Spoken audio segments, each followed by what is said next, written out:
The solar car is a all-encompassing, all-consuming pursuit. Everything else goes out the window. Girlfriend, parents, friends. 1, 2, 3. Eating, sleeping, certainly. It was worth it because it changed my life completely. When you make something and you can see it working, it's just amazing.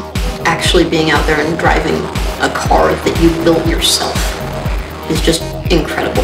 Most of the students on our team find it really easy to find really great jobs when they graduate from Stanford. So we have folks that go into companies like Boeing or SpaceX, Tesla. The solar car experience was the most important thing I did at Stanford. There will be classes that you took that you don't remember at all. But going to Australia and driving your car across the continent under the power of the sun and only under the power of the sun together with your friends is a defining experience that you will remember until the day you die.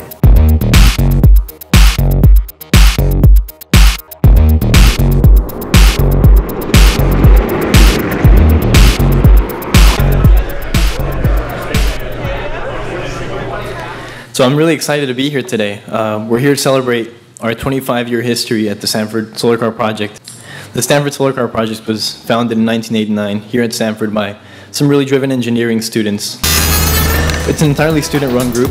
What we do is we design, build, test, and then finally race solar-powered vehicles. So we compete every 2 years in something known as the World Solar Challenge. It's a really large event held in Australia. We are required to drive 2,000 miles across the entire Australian outback just using solar power alone. It's a really competitive event. It's really difficult. This past race was one of the most exciting in our recent history. Our latest car, Luminos, which raced in the 2013 World Solar Challenge, this very grueling race, it did very well.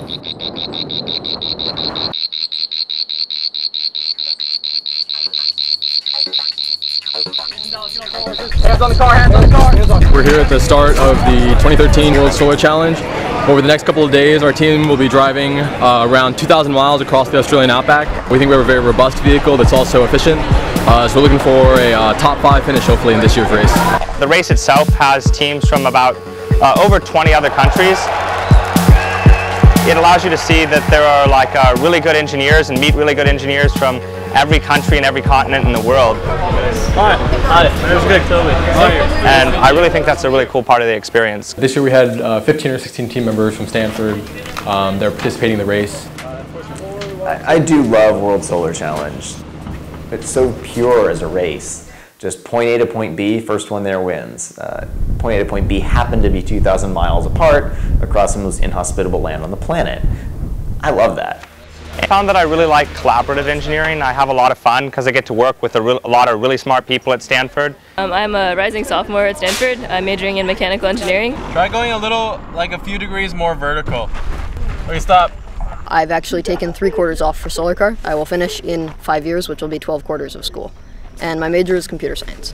I'll be a 5th-year senior when I get back from this race in computer science.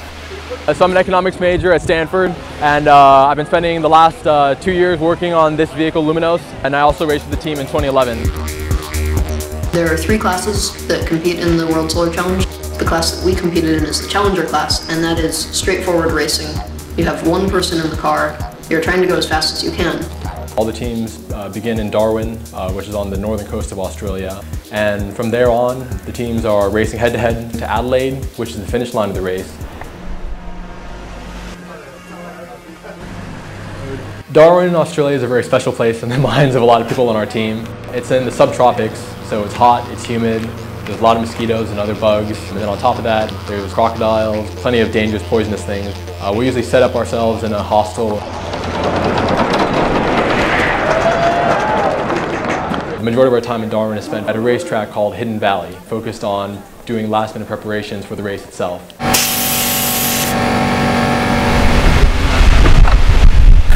From the Stanford Solar Car Project.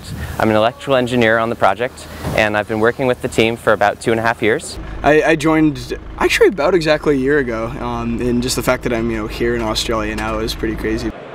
In the World Solar Challenge, the teams that place in the top 3 will actually receive recognition and a big medal. So basically, the gold, silver, and bronze teams are kind of the top teams the next 2 years throughout the globe. For the last 6 or so races, there's been 2 teams that have traded back and forth winning the World Solar Challenge. The Dutch team, Nuon, and also the Japanese team, Tokai. And then the University of Michigan is also another top team. They've consistently been in the top 3. There's always naturally a little bit of a competition between Michigan and Stanford. We were focused on them. We wanted to beat them. They wanted to beat us. That's a good rivalry. Michigan is a fantastic team, and Michigan provided all the incentive we needed to sort of pull those extra late nights. We were kind of in the dark with respect to Twente.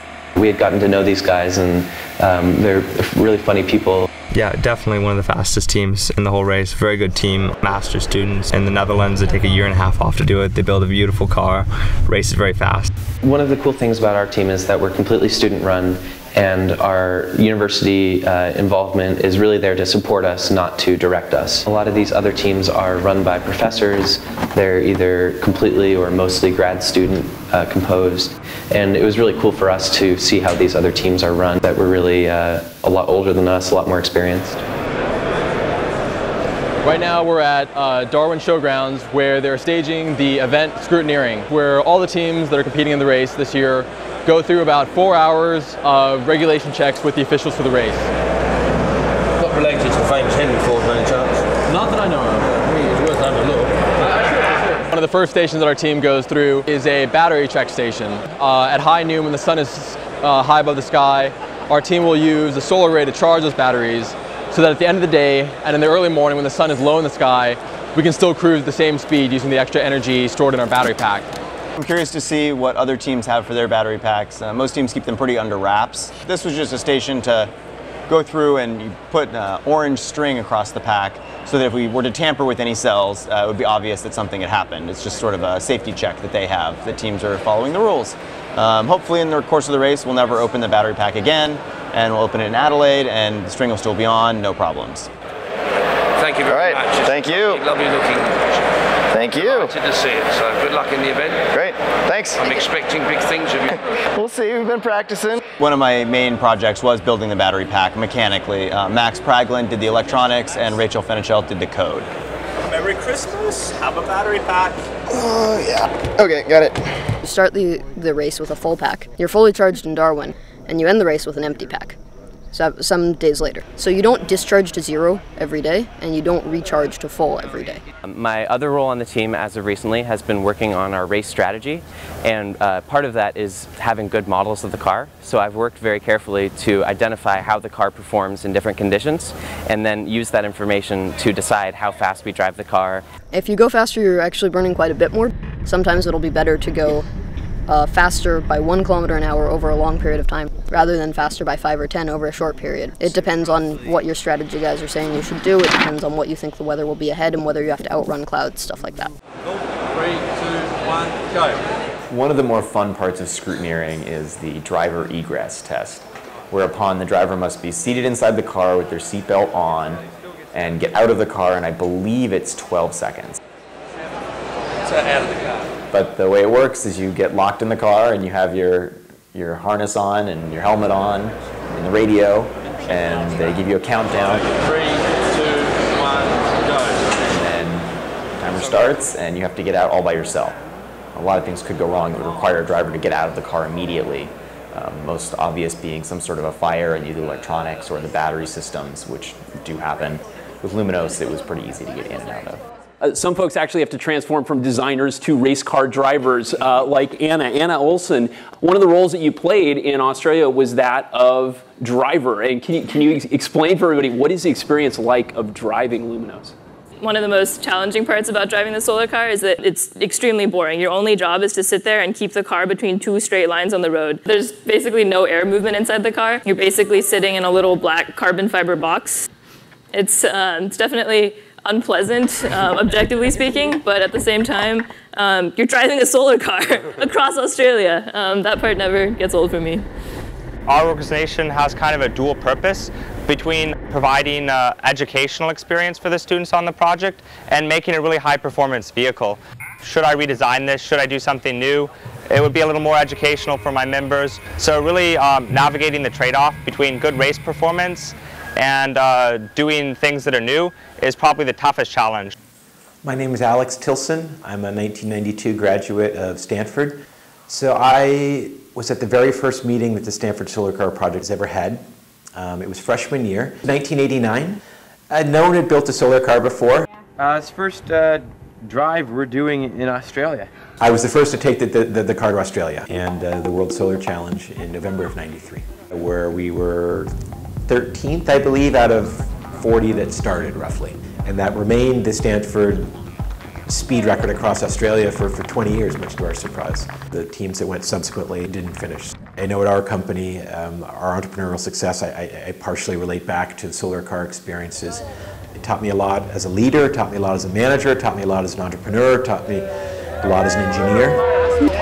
The solar car team and technologies are usually ahead of their time in terms of looking at the next best generation of batteries, the best solar panels, best motors and efficient converters, things like that.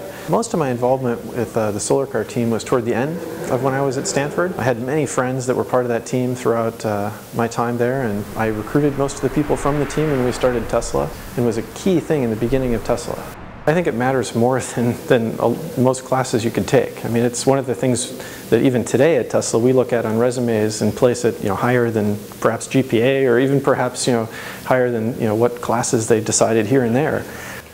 So the process of getting our solar car from basically a blank sheet of paper with no ideas yet to having a vehicle that can be ready to race across the Australian outback takes our team about 18 months. It's a very quick cycle.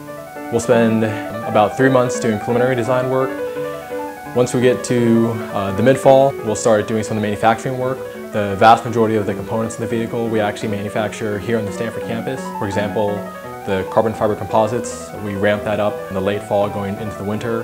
Basically the entire vehicle's composite monocoque chassis and exterior shell is made out of carbon fiber. We have a lot of titanium components in the vehicle. We have very high efficiency solar cells on the top of our vehicle and the solar array. And our team usually spends about 2 or 3 months doing testing here in California for the most part. For example, we'll spend a lot of time in the Central Valley where there's a lot of open farmland where our team can do testing that's a lot more similar to the Australian outback.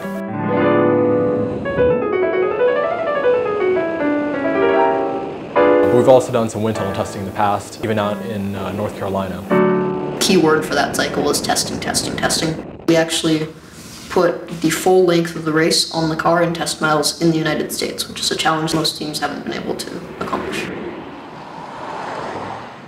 This year our team was very fortunate in that we had a couple hundred great sponsors that supported our team. Altogether, the program this cycle had about $1.6 million worth of parts and cash that were donated to our program. Of that, maybe $400,000 was cash, and the rest were parts that were donated to our team. For example, Panasonic was one of our big sponsors this year that provided battery cells for our vehicle. So the Stanford team assembled hundreds of our cells into various blocks. Those blocks were assembled into a battery pack, and they did all of the integration themselves, complete with a battery management system. And this is an amazing effort considering these are young adults, many of them not even officially graduated yet, and being able to pull this off was really, I think, quite magical. One of our big sponsors was ST Microelectronics that provided a lot of the integrated circuits for our vehicle this cycle. These microprocessors are kind of the center of what our software team works on. And this is a little integrated circuit that we use on pretty much every circuit board on the car. The invisible software that just makes everything on the car work and have all the different elements on the car talk to each other.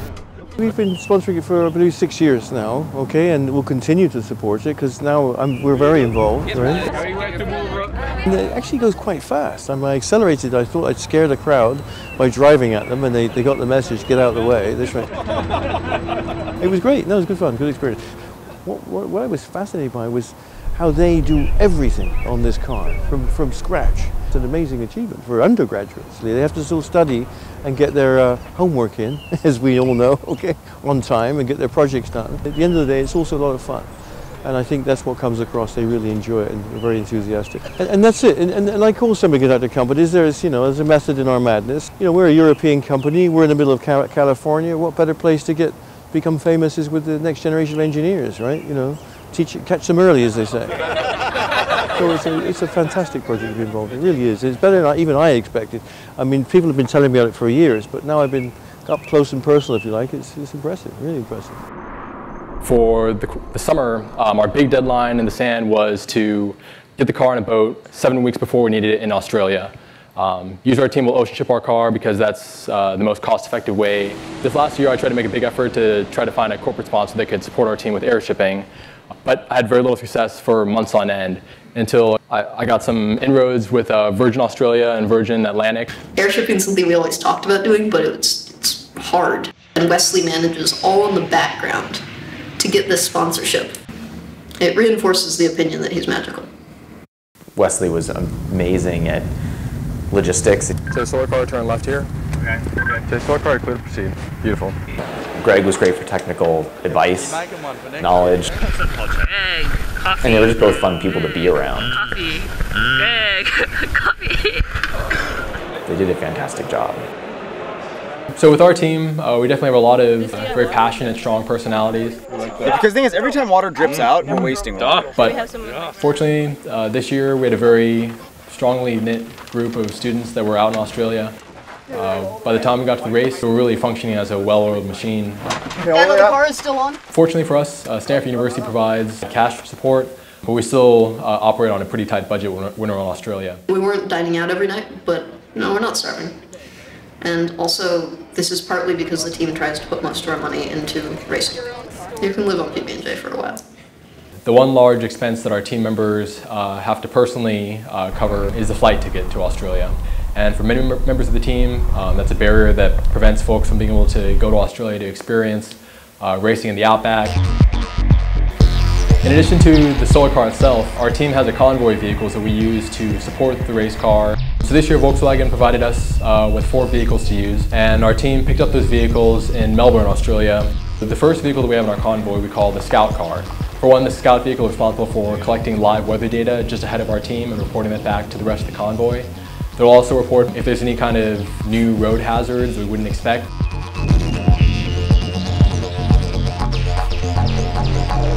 Australia does have a lot of kangaroos, and they're actually primarily nocturnal creatures, so they'll kind of get attracted to this road surface at night when the road is warm and the weather's cooled down a bit. And the problem with this is that there's road trains, these 3 or 4 trailer long semi-truck configurations.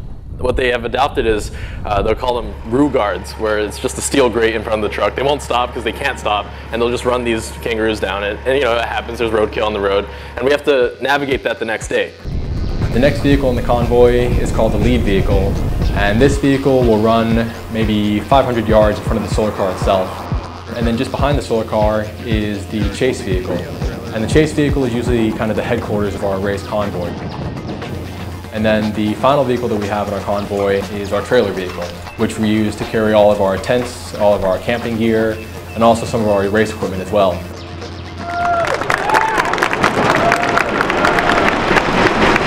All the teams today got a chance to race their cars around the Hidden Valley racetrack, and the team's racing time on the racetrack is what the officials use to determine the grid order for this year's race. Well, it's a little bit nerve-wracking to be the one doing the hot lap, just because the whole team's kind of counting on you. Everyone's worked really hard to get us here. The Stanford team did very well. We came in with a 2-minute, 7-second race time. That was the 3rd fastest in the challenge class. So that means that we'll be placed 3rd car at the start of the grid for this upcoming race. So the day before the race, I felt ready, and I know a number of other people on the team have also felt ready. I've been doing solar car for 4 years, and this is probably my last shot at it.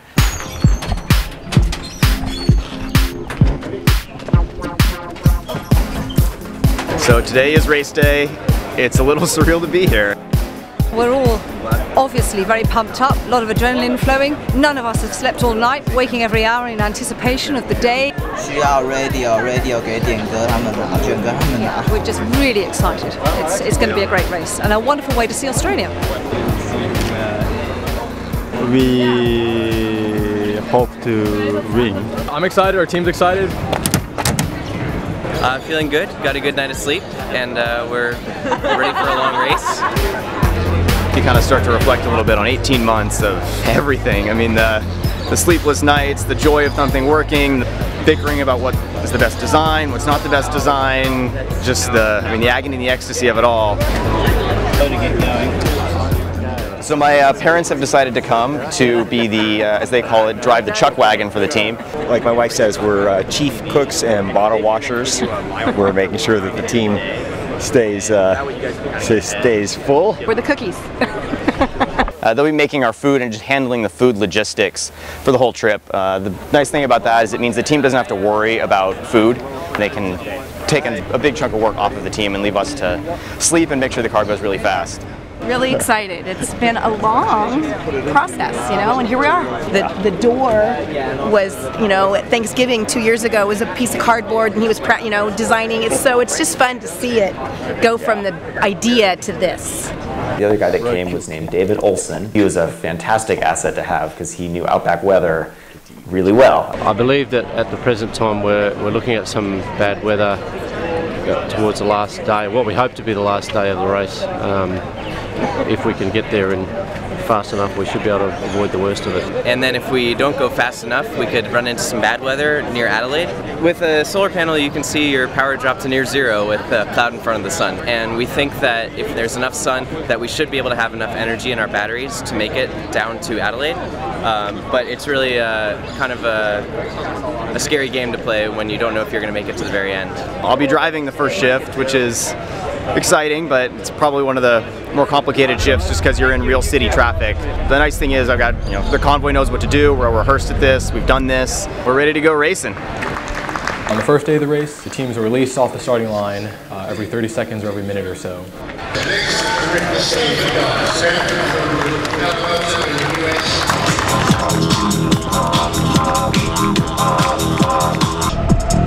Getting out of Darwin was quite an adventure, and there were a lot of teams. It was just very dense traffic, a lot of passing, very chaotic.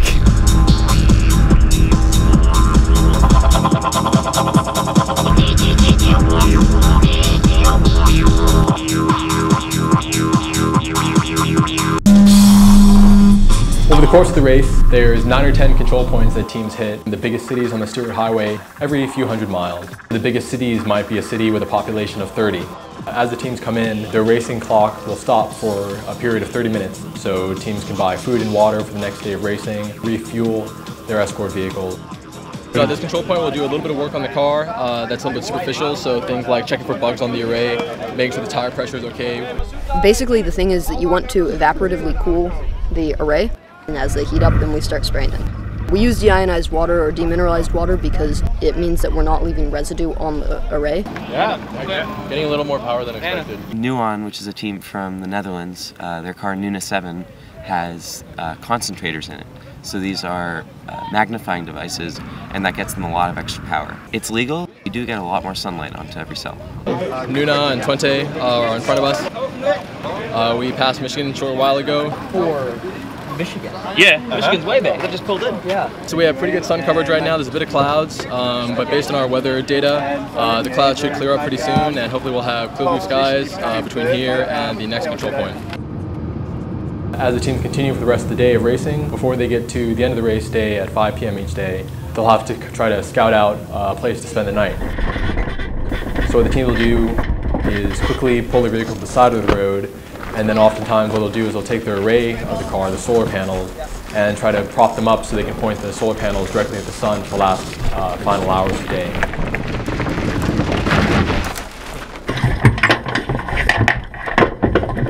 Finally being in the race was definitely exciting, although that sort of wore off after the first hour, and then it was just a struggle to, you know, keep wiping the sweat off your face, and but it was a good time. 3, 2, 1, up.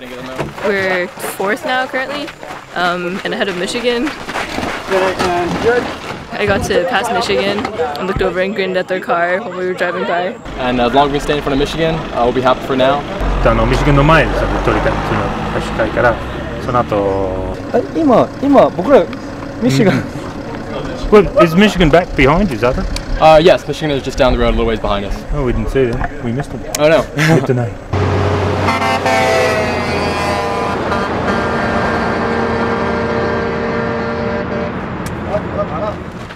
we set up the array stand, picking a position where we're going to get the most sun that we can. We need to rotate the back of the car closer to me. What they can say is, okay, I think that you should go up by this amount, and that's kind of eyeballing it based on angles that we can see. All right, that's pretty good. But then after they say, I think we should do this, they can actually check. We have a telemetry system, and so we're getting data from the car directly to a laptop. I can see the numbers. They can say, okay, we're getting 5 more watts than we had last time, so this is a good angle. Ready for food. And then looking forward to the stars out in the outback. That's one of the coolest parts about camping out here.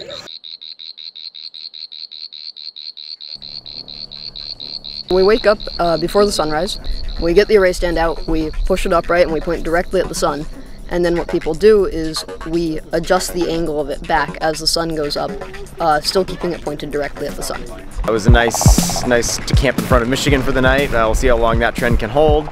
But overall things went really well yesterday, despite it being a very stressful and hot day. We were happy with how things turned out. The car's doing really well so far. Are we good in the rear fairings, guys?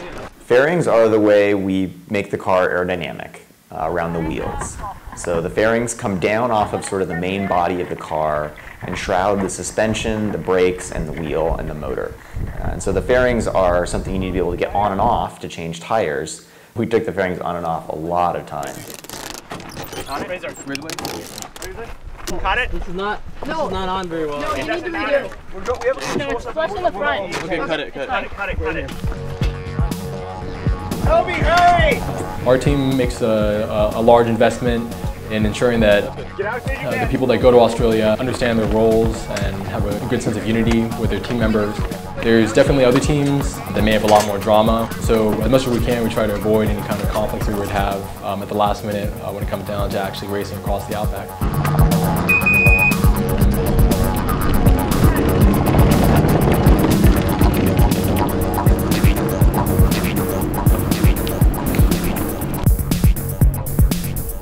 It wasn't really until all the cars were out in the race course we really knew how our team was going to stack up against Michigan and the Dutch teams and the Japanese teams that had often beaten us in years past.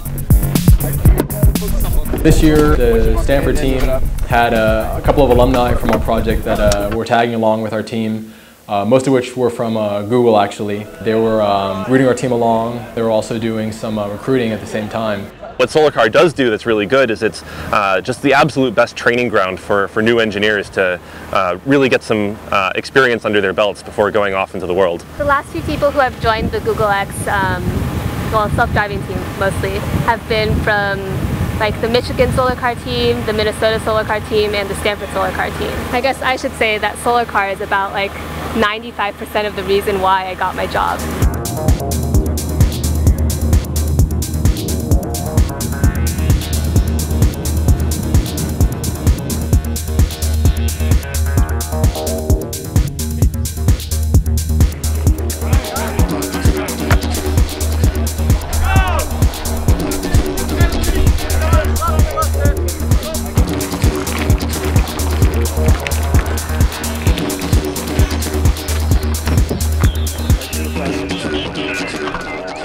It's pretty hot. The car's feeling pretty good though. It's pretty stable. It feels good. And about how long were you driving and about how many kilometers? About 5 hours.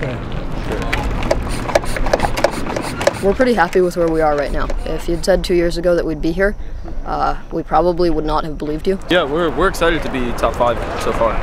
Really happy with how the car's doing. No major problems, no. Not yet. You never know. Today I'll be the driver in the afternoon, going from Tennant Creek, where we currently are, down to just a little shy of Tea Tree, it looks like. I haven't seen the latest models, but last I'd heard we'd be pretty close to there tonight.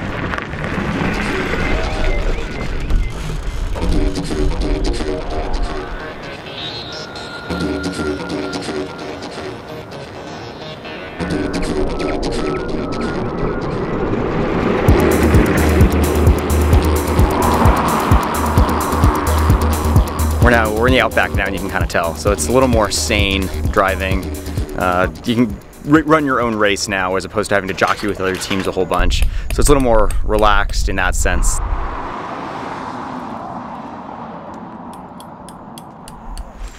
Jamie, do you have a hammer? Yep. So we're camping up for the night and getting ready to eat some steak. How's this? That's half a beef. Michigan's still an undetermined but few kilometers behind us. So that's kind of fun to still be this close at that point. And Twente, we think, is about 20 to 25 minutes ahead of us. It's nice to be within 30 minutes of a podium at the moment. Good morning, so we're gonna have to have a lot of people though to make sure it doesn't. It's gonna want to tilt like this and hit the tail. Famous Outback recipe. Ready for flipping? Yeah. It's containing kangaroo. These I pancakes. got the baby wallaby batch. Baby wallaby batch. Yes, okay. Yeah. They're good. Dude, they're mad tasty. The food has been very good. I definitely can't say I was expecting to eat this well in the middle of nowhere. On this laptop I have a set of graphs and numbers that are reading live data off the car. Okay, solar car passing on the right. And the idea is that by looking at the live data off of the car, I can match that up to our predictions that we've made. So within a few minutes of noticing that we have more power in our battery than we had originally planned, I can look at our numbers, see what speed we should go to kind of match our predictions. The biggest city that our team hits over the course of the race is Alice Springs, which is right in the center of Australia. The Stanford team is well over halfway through the race now. We've been cruising anywhere between 85, just over 85 kilometers an hour on a daily basis right now, which is fast for our car, fast for a lot of teams. All right, brakes. My name's Peter Collins. My duties as an observer is to observe the activities of the team and record anything that might be a little bit out of the abnormal and pass it on to the officials. And so since leaving Darwin I've been with 3 different teams. It's good fun, and of course coming home with all the teams is a wonderful experience because you do meet some young people who are our future, and I think it's rather exciting to see them at work. Oh, you found some wood. Got the Barbie going. So yeah, if they're little, you don't. If they're, we're just trying to get them more like half size. 9, 10, perfect. I cut the carrots, and I got somebody to cut the broccoli. We're having curry tonight. I'm done. Our team is aware of some teams that have probably dropped out at this point in the race. There's 2 Dutch teams, then 1 Japanese team that are still ahead of our vehicle. But in terms of the competition behind us, we're pretty far ahead. This one's got a few cuts, but nothing troubling. Anna, you check? Yeah. You check?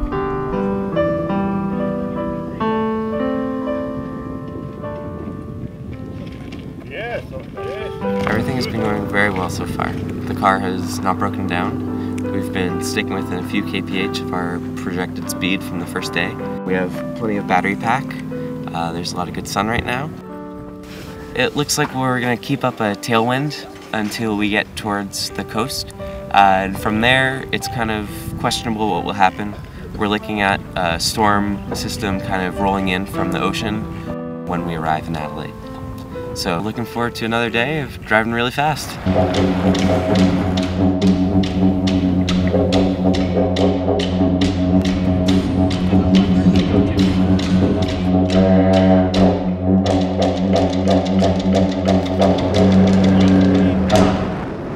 We had really strong tailwinds going into Cooper Pedy, so not all cars are built to handle these kind of a winds. Unfortunately, one of the cars, University of Michigan, crashed today going into a control stop. Unfortunately, they're okay, but it's unclear what their status is in terms of racing. But that'd be a pretty big upset for them. They've been the fastest American team for about 2 decades. We started the day 45 minutes behind Twente and are now 5 or 6 minutes behind them. It's cool to be right up there, you know, neck and neck with another team. It's pretty weird after, you know, 2,600 kilometers to be right on someone's tail. I think everyone is starting to get a bit tired of camping in the outback. I haven't taken a shower since the morning of the race, which would be 4 mornings ago. And we're soon coming up on some very fly-heavy areas. I'm not a fan of the flies. Tomorrow's gonna hopefully be our last day of racing. The next day we knew it was going to be cloudy, but it was a question of how much cloudy we would have to deal with and when and where the rain might hit us. This was a photo of us huddled around our laptops trying to decide what we were going to do on the last day of the race. So our decision that night was that if we got any bit of sun in the morning, we would try to catch Twente. And that meant that we were going to throw all of our best practices for race strategy out the window. And this was kind of a calculated gamble. We knew that if we caught them, it would be worth it. And if we didn't catch them and ran out of energy, we might be stuck on the side of the road. Good gamble, makes it fun, makes it exciting, makes it really freaking stressful on the last day.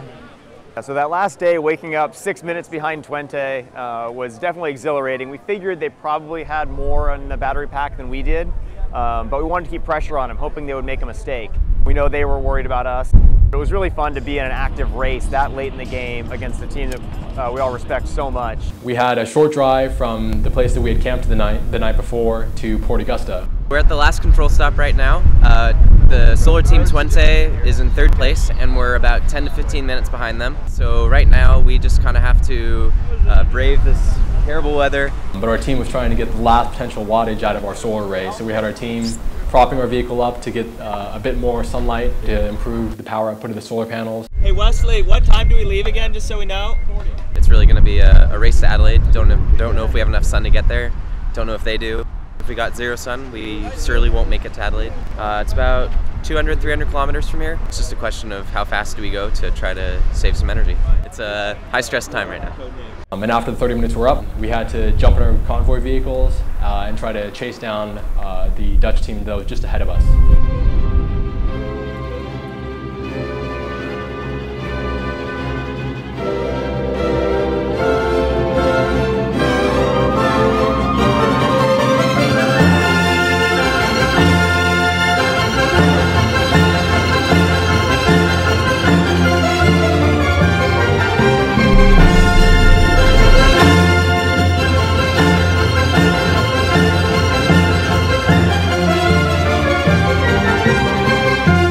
So the rules of the race dictate that we must always be traveling at least about 35 miles an hour when we're on the road. And for the last day, we went about 35 the entire way. The most stressful point in that drive from Port Augusta to Adelaide was when the motor had started to cut out already, meaning that it was very low in battery pack. And we're coming up to the largest grade on that section of the track or the race course, and we were at the bottom of it. And it was raining very hard. My vision was highly obscured by fog, so I couldn't see very well. About halfway up, I realized, uh-oh, we're not really gonna make it. Luckily, there was a little rest stop and a pull-out at the top of the hill. I personally needed to use the facilities as well as wipe out the condensation inside the cockpit, but once we got to the top, it was literally downhill from there. Fortunately, we only had to stop twice briefly. Unfortunately, the Dutch team Twente ahead of us had a bit more energy, and they were able to pull away from us on the final day of racing.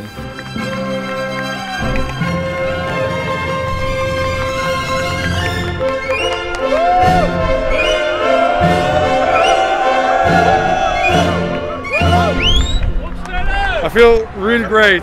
We just finished with the car. We became 3rd. We were pretty close at Stanford. And they were constantly like 15 minutes behind us. It was such a pleasure to race with them. So I was really happy that we got a little bit of sun in those last 30 minutes or so that were able to drive us through the finish line. So my first error was stopping apparently about 6 inches short of the line. It was a really nice culminating experience, getting 4th place.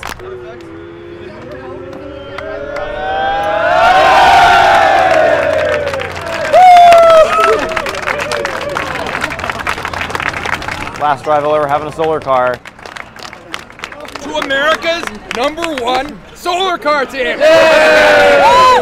Made it! Yeah! 3,000 kilometers! Yeah. Got a little shaky at the end, but trucked on through. Awesome. Like, we're the first team to finish from Stanford in forever, and we did it properly. We didn't break down. I'm going to take a nice long shower and get rid of this red Outback dust all on me. And then I'm going to take a long nap.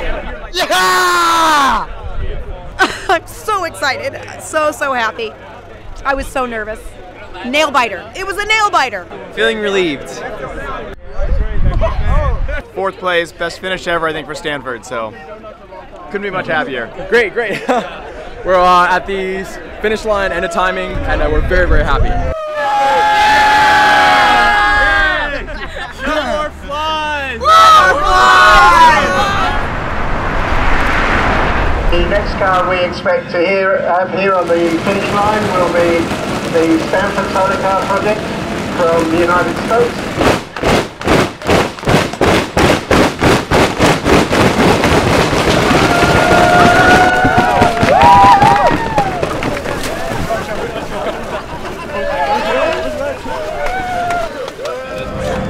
So what happens here is the Chief Energy Scientist checks all the battery seals. Thank you very much. I like this pack, it's nice.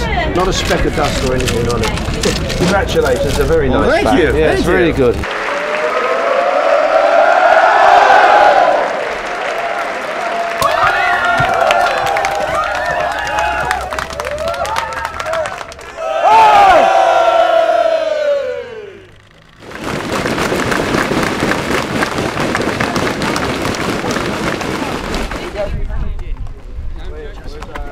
The team this year did very well. We're very happy with our results and having the best finish in Stanford's history. It was fabulous what they did. The team had been in a 20-year Australia rut, and we're thrilled that the team went and obliterated the '93 Stanford performance and beat Michigan. Really was the top all-student team in the world. Hats off to Wesley for heading it up and for everyone else for being a pivotal part of it as well.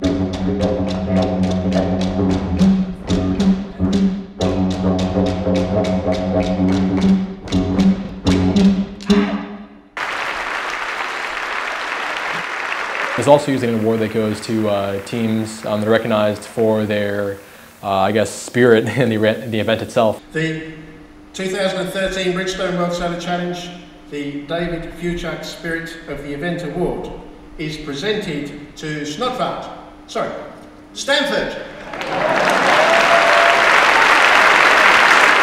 And that's just an effort to recognize teams that are doing something special to make the World Solar Challenge really an exciting and fun event for everyone involved.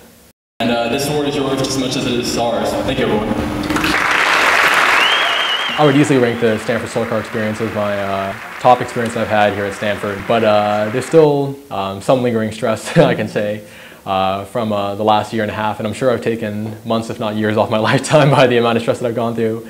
One of the reasons that you can kind of justify to yourself putting so much time in it is because it's kind of something that society needs a little bit. So beyond just the educational thing, there's also a cool kind of showing society what's possible, you know? Maybe this much in energy to get from Darwin to Adelaide to start out. Almost 2,000 miles yeah, on a few bucks of energy if you were charging it off the grid. So it's not a bad deal. Yeah, it's not a bad deal. After I got back from being in Australia, I began my job search to find a full-time career, and I just recently joined Google working on their self-driving car project. What do you need? Right. So I'm graduating in June, going up to Yosemite for a week to relax, vacation, and go hiking. And then I'm going to start working at Google X, writing code as a full-time job. This just isn't flat. Yeah, I was working at Tesla the spring and summer leading up to the race. So now I'm full-time at Tesla in the battery design engineering group. There's no question that I would not have gotten my very first internship at Tesla without what I learned at Solar Car.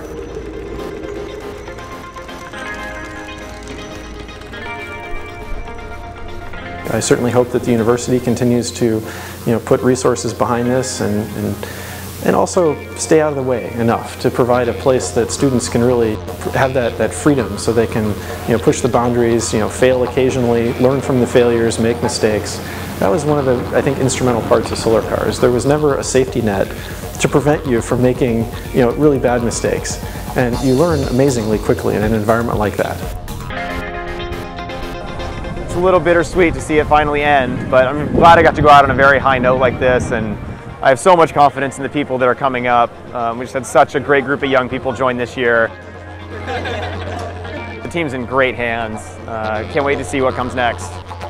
That's what's really incredible about this experience to me, is that you join as a wide-eyed undergrad with no concept of anything that you think would be useful to the car at all, and then eventually you realize that at some point between Australia and where we are now, the wand has been passed down, and it's our turn to build a solar car.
Thank you.